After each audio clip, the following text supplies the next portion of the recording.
बेटा अब नेक्स्ट हम इसका पार्ट नंबर 5 देखते हैं। पार्ट नंबर 5 के अंदर क्या है जी, पार्ट नंबर 5 के अंदर भी आपने HCF ही फाइंड आउट करना है, लेकिन अब यहाँ पे 3 पार्ट्स आपको दे दिए। पहला पार्ट बेटा, ये दूसरा पार्ट और ये तीसरा।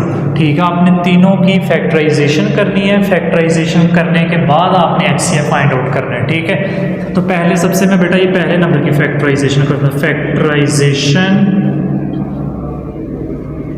Of T square minus 3t minus 4। बेटा इसकी जब मैं फैक्टराइजेशन करूंगा तो ये क्या आएगा, हम ये सीखते हैं। ठीक है जी, इसकी जब हम फैक्टराइजेशन करेंगे तो पहले मैं बेटा यही नंबर लिख लेता हूँ, T square minus 3t minus 4। ठीक है जी, अब बेटा इसकी फैक्टराइजेशन का तरीकाकार आपको सिखाया हुआ है पहले कि पहले नंबर को आखिरी नंबर से ज़रब करना है, तो क्या आएगा माइनस 4t का स्क्वायर। अब आपने ये टी स्क्वायर को माइनस 4 से ज़रब किया तो माइनस 4t का स्क्वायर आया। अब 2 नंबर आपने ढूंढने जिनको हम प्लस माइनस करें तो सेंटर वाला नंबर आ जाए। तो बेटा वो अब क्या आएगा, वो आपके पास ये आएगा कि 4 1 ज़र 4 कर ले, minus 4t plus t minus 4। अब आपके पास ये 2 पेयर बन गए, इसमें से आप t कॉमन ले तो अंदर रह जाएगा t माइनस 4, इसमें से प्लस 1 कॉमन ले तो अंदर रह जाएगा t माइनस 4। ठीक है बेटा, तो अब यहाँ पर क्या रह गया, यहाँ पर अब जो 2 फैक्टर रिपीट हुए हैं उसको आप 1 टाइम लिख लें, और जो पीछे बच जाता है वो क्या है, वो t प्लस 1 बच जाता है, आप वो लिख लें। तो आपके पास ये पहली टर्म जो थी इसकी फैक्टराइजेशन हमारे पास आ गई है। ठीक है, यानी ये जो पहला नंबर था, पहली टर्म थी, इसकी फैक्टराइजेशन ये आ गई है। अब हम ये दूसरी टर्म की फैक्टराइजेशन करते हैं। तो आपने इधर लिखना है, अब आप क्या लिखना है बेटा, आपने लिखना है फैक्टराइजेशन ऑफ दूसरी टर्म कौन सी बेटा, दूसरी टर्म है टी स्क्वायर। यहाँ से आपको सही क्लियर नज़र नहीं आएगा, मैं थोड़ा नीचे कर लेता हूँ जी। फैक्टराइजेशन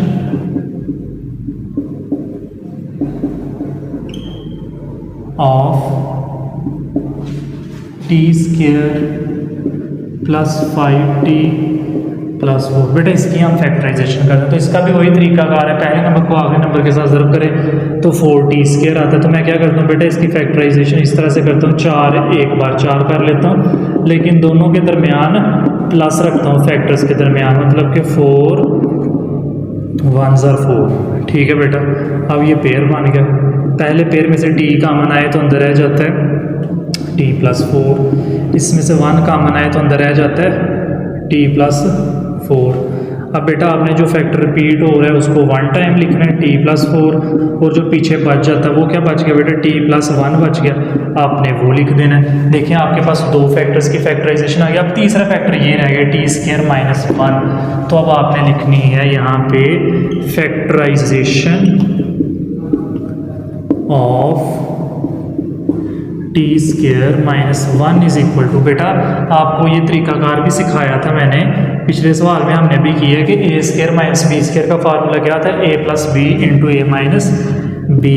तो मैं बेटा इसको इधर लिखता हूँ, a का स्क्वायर माइनस b का स्क्वायर किसके बराबर आएगा, a प्लस बी है, t प्लस 1 और t माइनस 1। तो हमने क्या किया बेटा, ये सबसे पहले फैक्टर की फैक्टराइजेशन कर ली है। ठीक है, दूसरे फैक्टर की फैक्टराइजेशन की तो ये हमें 2 फैक्टर्स हासिल हुए, तीसरे फैक्टर की फैक्टराइजेशन की तो ये वाले 2 फैक्टर हासिल हो गए।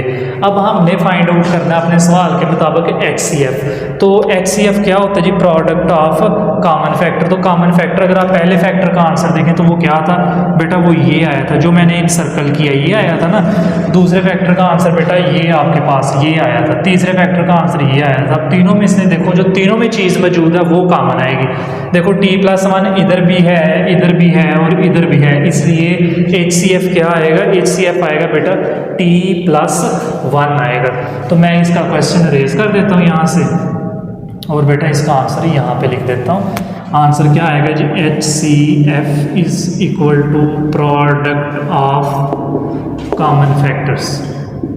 तो बेटा आपको अभी बात रिपीट कर दी है कि प्रोडक्ट ऑफ कॉमन फैक्टर्स क्या है जी, जो तीनों आपके जो फैक्टर्स उनमें कॉमन क्या है जी, t प्लस 1 आया है, तो t प्लस 1 ही इसका HCF है। क्योंकि देखें जो t माइनस 4 इधर है उधर t+4 है, उधर t+4, t-4 है ही नहीं, तो इसलिए t+1 ही आपका आंसर आ जाएगा। बेटा अब हमारे पास ये लास्ट पार्ट है इसका, क्वेश्चन नंबर 1 का। हमने इसके अंदर फैक्टराइजेशन फाइंड आउट करनी है, ठीक है। तो बेटा इसके अंदर इसने 3 फैक्टर्स आपको दे दिया, आपने तीनों की 1 बाय 1 फैक्टराइजेशन फाइंड आउट पहले करनी है। जब फैक्टराइजेशन आपके पास आ जाएगी फिर आप इसका HCF निकाल सकते हो। फैक्टराइजेशन ऑफ इस फैक्टर की हम पहले कर रहे हैं x² + 15x + 56।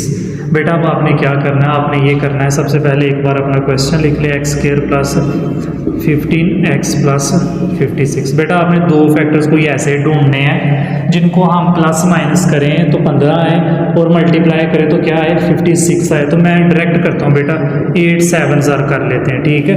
8x + 7x + 56। बेटा अगर आप 8 में 7 जमा करें तो क्या आता है 15x आता है, और अगर आप 8 को 7 से ज़रब करते हैं तो 56 आ जाता है। इसका मतलब ठीक है हमारा। अब बेटा आपने इसका पेयर बना लेना है। पहले पेयर में से बेटा आपने x कॉमन लेना है तो अंदर रह जाएगा x + 8। दूसरे पेयर में से आपने 7 कॉमन लेना है तो अंदर रह जाएगा x + 8। जो फैक्टर आपके पास आपको बताया बेटा रिपीट होता है, इसको आपने 1 टाइम लिखना है, और जो फैक्टर पीछे बच जाते हैं वैल्यूज़ वो आपने लिख देनी है x + 7। तो आपके पास ये जो पहले वैल्यू थी, ये वाली जो वैल्यू है, इसकी फैक्टराइजेशन ये आ जाएगी। अब इसके बाद हम इसकी फैक्टराइजेशन फाइंड करते हैं दूसरे नंबर की। तो बेटा आपने लिखना है फैक्टराइजेशन ऑफ x² + 5x - 24। तो बेटा इसमें भी आपने सबसे पहला काम करना है कि अपना सवाल एक बार लिख लो। लिखने के बाद अब क्या करना है बेटा, दो फैक्टर ढूंढने हैं। मैं ढूंढ लेता हूँ 8 3 × 24।